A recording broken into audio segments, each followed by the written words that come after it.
कभी कभी लाइफ में ऐसा फेज आता है जब सब कुछ धीरे धीरे टूटने लगता है। सपने, एक्सपेक्टेशंस, रिलेशनशिप्स और सबसे डेंजरस चीज खुद पर भरोसा। तुम बाहर से नॉर्मल दिखते हो, लोगों के सामने स्माइल भी कर लेते हो, लेकिन अंदर ही अंदर तुम थक चुके होते हो। और फिर एक दिन तुम खुद से एक सवाल पूछते हो, अब क्या बचा है?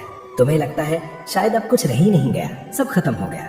लेकिन अगर मैं तुमसे कहूँ कि ये जो फीलिंग है ना, सब खत्म हो गया, ये तुम्हारी लाइफ का एंड नहीं बल्कि एक हिडन बिगिनिंग है। जब इंसान को लगता है कि सब कुछ खत्म हो गया, तब असल में उसका पुराना रूप खत्म हो रहा होता है। उसकी जिंदगी नहीं, उसकी पुरानी सोच, पुरानी आइडेंटिटी, पुराने पैटर्न्स खत्म हो रहे होते हैं। जो टूट रहा है वो तुम नहीं हो, जो टूट रहा है वो तुम्हारा वो वर्जन है जो तुम्हें आगे बढ़ने से रोक रहा था।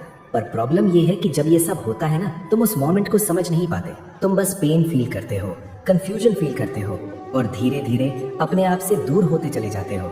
सोचो, एक बीज जब मिट्टी के अंदर होता है, उसके ऊपर प्रेशर होता है, अंधेरा होता है। अगर उस बीज को समझ होती तो वो भी यही सोचता, मेरी लाइफ तो खत्म हो गई। उसे लगता सब कुछ दब गया, सब कुछ खत्म हो गया। लेकिन रियलिटी क्या है? वही मोमेंट उसकी ग्रोथ का स्टार्ट होता है। वही प्रेशर, वही डार्कनेस उसे तोड़ नहीं रहे होते, उसे बना रहे होते हैं। तुम्हारी लाइफ में भी जो अभी हो रहा है वो एग्जैक्टली वैसा ही है। जो फेलियर्स तुम्हें तोड़ रहे हैं, जो लोग तुम्हें समझ नहीं पा रहे, जो सिचुएशंस तुम्हारे कंट्रोल के बाहर जा रही हैं, ये सब पनिशमेंट नहीं है, ये प्रेपरेशन है। कृष्ण कहते हैं, तुम बस अपना कर्म करो बिना डर के, बिना इस बात की चिंता कि लोग क्या कहेंगे या रिजल्ट क्या होगा। लेकिन तुम क्या करते हो? एक फेलियर आता है, तुम खुद को डाउट करना शुरू कर देते हो। दूसरा फेलियर आता है, तुम खुद को कंपेयर करना शुरू कर देते हो। तीसरा फेलियर आता है, तुम ट्राई करना ही छोड़ देते हो और फिर तुम बोलते हो लाइफ खत्म हो गई। सच ये है, लाइफ खत्म नहीं हुई, तुमने अपने आप पर बिलीव करना छोड़ दिया। और जब इंसान खुद पर बिलीव करना छोड़ देता है, तब दुनिया का कोई भी मोटिवेशन उसे उठा नहीं सकता।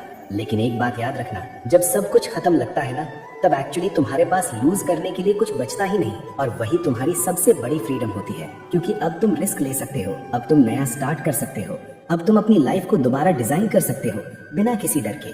कृष्ण कहते हैं, जो हो चुका वो अच्छा हुआ, जो हो रहा है वो अच्छा हो रहा है, और जो होगा वो भी अच्छा ही होगा।